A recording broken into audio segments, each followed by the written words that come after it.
Good afternoon guys, Dark Purple Shadow here, and today I want to ask you something simple. What does nostalgia mean to you? To me, it's RuneScape. Not just a game, but a world that raised me. It shaped how I think. It taught me life lessons that I never saw coming and things that affect me till this very day. I was 11 years old, just starting secondary school. New uniform, new faces, new chaos. A mate that I went primary school with told me, bro, you gotta jump on this game. It's called RuneScape. I'd played the games in PS2 before, Tekken, Gran Turismo, whatever was around. Good games, but online gaming, that was something new. Most people in the UK didn't have the PS2 connected to the internet, even though it was possible. Back then, online meant flash games like Miniclip or Shockwave games. Do you know what I mean? Like flash games. But RuneScape, that was different. I logged in, I landed on Tutorial Island. At first, I was just confused. People walking around, cutting trees, fishing, random stuff happening, little screens, making your character. It was quite intense. I didn't really understand what was going on initially, but then I saw I was in a world. These were real people. And that moment sticks with me. It felt magical, it felt different. The fire crackling on Tutorial Island, the eerie warmth of the place. It felt really cozy, but also a little sad. I don't know why, maybe the music, maybe the colors, but it hit a part of my brain I didn't know existed, a part of my brain that still is there today and I can still remember it whenever I close my eyes. Yeah, it sounds a bit extra, but that's the truth. It really did matter to me, that first experience of this game. RuneScape didn't look like a bad boy game. Even for 2005, it was dark, jagged, low detail, and I was playing on a poor internet connection with the most basic UK broadband at the time because my parents did not care about tech. But you know what, I was playing the game and that's fine. But I'll be honest, I didn't even finish Tutorial Island the first time I logged in. I just kind of got overwhelmed and logged out. I didn't know what to do, I didn't know how to progress. But my mate, the next day at school, convinced me that I need to go back and try to get through this Tutorial Island. So I made a new account. Scratched the old one, I made a new one and I called it Zorro's Dawn because Zorro was always on ITV and I thought that was mysterious and cool and edgy, you know, I was an edgy guy. This time I decided to actually read the instructions of Tutorial Island and I managed to finish it. I stepped into Lumbridge and my oh my was that a moment. Suddenly, I wasn't in a game, I was in a world. A castle behind me, goblins in front, players in every direction, shops, NPCs, trees, buildings. It looked like real life, it looked like a world, it looked like the Middle Ages in England and it felt real and I was in it. What was I gonna do? Being an 11-year-old, I aimlessly wandered around. I saw an axe shop, I started chopping logs. I was like, I need to try and find a hustle because that's where I learned my first lesson from this game, which was grinding leads to growth. That's what I did. I chopped logs, I sold them. I chopped some more, I sold them again. At first, I wasn't making much money, but then slowly I realized you could level up the logs you can chop from oak, then to willow. Then I saved enough money to buy a better axe. I kept equipping better equipment and I kept thinking, I'm him. I'm that guy with my little steel axe walking around and I was gassed. I even found a wizard's hat on the floor. I put it on. It didn't matter that genuinely it was useless. It just felt like a stylish fit. I saw other people walking around, steel, mythril, random colored armors. And I was like, you know what? I need to get some of this action. So I was like, let me try. So that brings me to my next lesson. RuneScape taught me that money brings power and to some extent happiness. More money, better equipment, better tools, better drip. Even the coin stack graphic sprite changes as you get bigger cash stacks.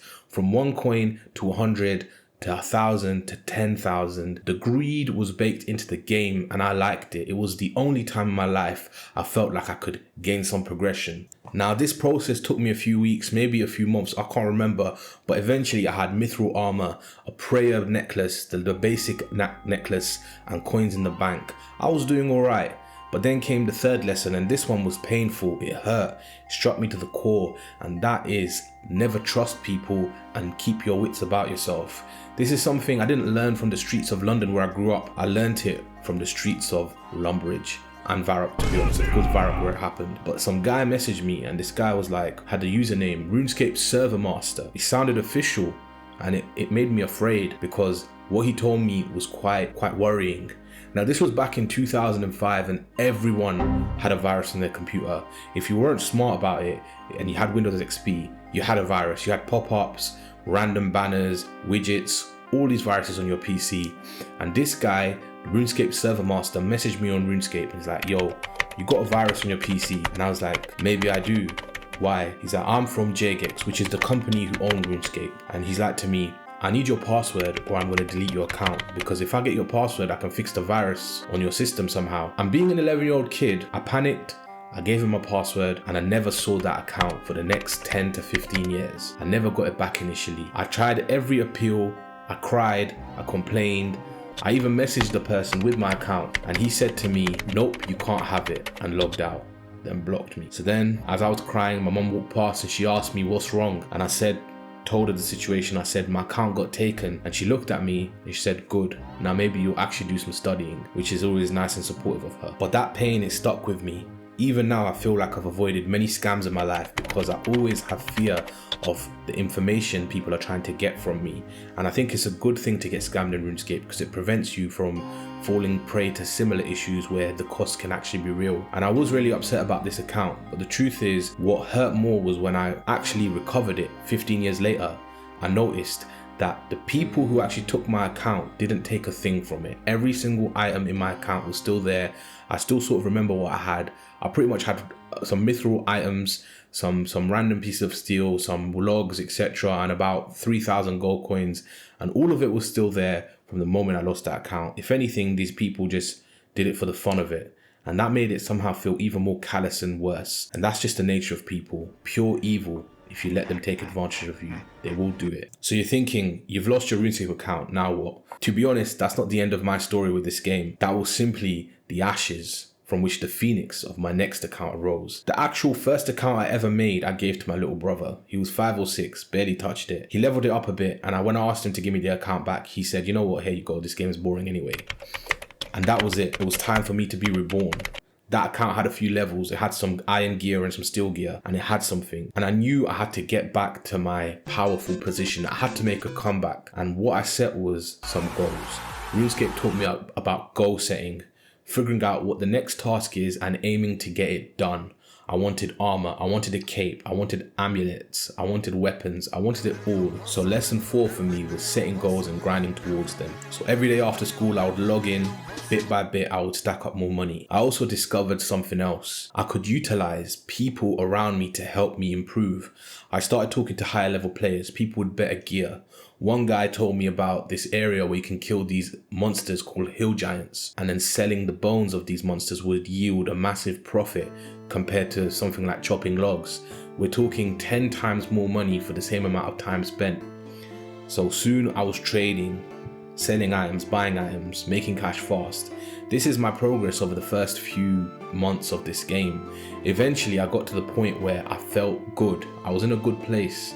My account was solid, and I had learned so much getting to this position. Now, what was I going on about in this video? I was telling you about the lessons I learned from my initial free-to-play experience from RuneScape. It was a school for me, a school for life. It taught me the grind. It taught me how to handle loss. It taught me to bounce back, to ask questions, and most importantly, to hustle hard. It sounds like a weird motivational video, but the truth is, this is the truth of this game. It can build some good habits if you let it. There are positives in everything. And honestly, when it comes to RuneScape, as bad as the effect it had on my education in some ways, it probably distracted me from studying. I feel like I would have filled that with another void, like watching TV. But what I learned from this game is priceless, and I'm glad I spent those formative years of mine trying to be the best damn knight in this game I possibly could. So yeah, I'm gonna make a part 2 to this, how my account progressed further and how I got to a point where I genuinely felt like an amazing person. But that's coming soon. But for now, just remember, like and subscribe. Yeah.